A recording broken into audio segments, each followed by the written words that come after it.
అభివృద్ధికి ప్రాధాన్యత క్రమంగా పెరుగుతూ ఉంది.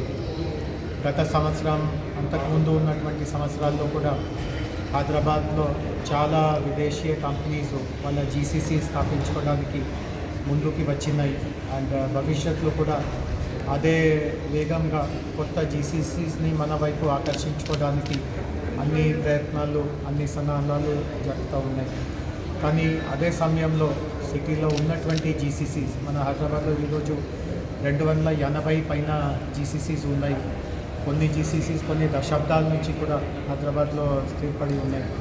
సో వాళ్ళకి ఎట్లాంటి అనుభవాలు ఎదురవుతూ ఉంది, ఎక్కడైనా కష్టాలు అనుభవిస్తున్నారా, సాధక బాధకాలు ఏమున్నాయో, వాళ్ళ నుంచి సూచనలు సలహాలు ఏమేమో ఎప్పుడైనా అవకాశం దొరుకుతూ ఉంటే వాళ్ళతో మేము ప్రభుత్వ పరంగా కలుస్తూ ఉంటాము. అండ్ వాళ్ళు ఇచ్చిన సలహాలు సూచనల మేరకు కొత్త పాలసీస్, కొత్త ఇన్ఫ్రాస్ట్రక్చర్, స్కిల్లింగ్ ప్రోగ్రామ్స్, శిక్షణ కార్యక్రమాలు ఇట్లాంటివి జరుగుతూ ఉంటుంది. సో ఈరోజు కూడా హైదరాబాద్లో మూవ్ ఇన్ సింక్ మరియు హ్యూమనైజ్ ఈ 2 సంస్థల ఆధ్వర్యంలో ఇక్కడ ఒక జీసీసీ కాన్క్లేవ్ జరుగుతూ ఉంది. హైదరాబాద్లో ఉన్నటువంటి చాలా ముఖ్యమైన జీసీసీస్ ఇంట్లో పాల్గొంటున్నారు.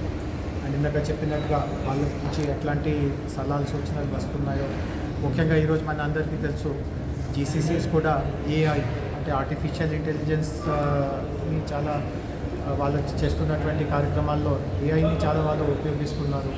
సో ఏఐ ఉపయోగం వాళ్ళకి హైదరాబాద్లో సులభంగా ఉందా లేదా, ఏఐ మీద అవగాహన ఉన్న క్యాండిడేట్స్ వాళ్ళకి చాలా సులభంగా దొరుకుతూ ఉందా లేదా, ఇట్లాంటి విషయాల మీద వాళ్ళ నుంచి కొంత ఫీడ్బ్యాక్ తీసుకోవడం జరిగింది.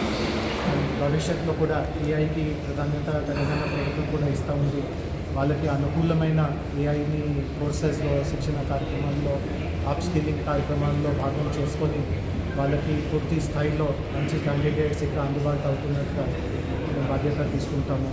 అదేవిధంగా ఇన్ఫ్రాస్ట్రక్చర్ పరంగా వాళ్ళకి ఏదైనా ఇష్యూస్ ఉంటే, ముఖ్యంగా ద్వితీయ శ్రేణి నగరాలు, అదేవిధంగా హైదరాబాద్లో ఈరోజు ఐటీ ముఖ్యంగా ఇక్కడ ఈ సైబరాబాద్ ప్రాంతానికి పరిమితం అవుతూ ఉంటే ద్వితీయ శ్రేణి నగరాల వైపు వెళ్ళడానికి, అదేవిధంగా హైదరాబాద్లోనే తూర్పు హైదరాబాద్, మనకు నార్త్ హైదరాబాద్, దక్షిణం హైదరాబాద్ వైపు వెళ్ళడానికి వాళ్ళకి ఏదైనా ఇంకా ప్రభుత్వం నుంచి ఏదైనా ప్రోత్సాహనం కావాలా, ప్రభుత్వం ఎట్లాంటి విధానం అక్కడ ఏర్పాటు చేస్తూ ఉందో, ఇట్లాంటి అంశాల మీద కూడా మళ్ళీ కొన్ని వివరాలు తెలియవచ్చు.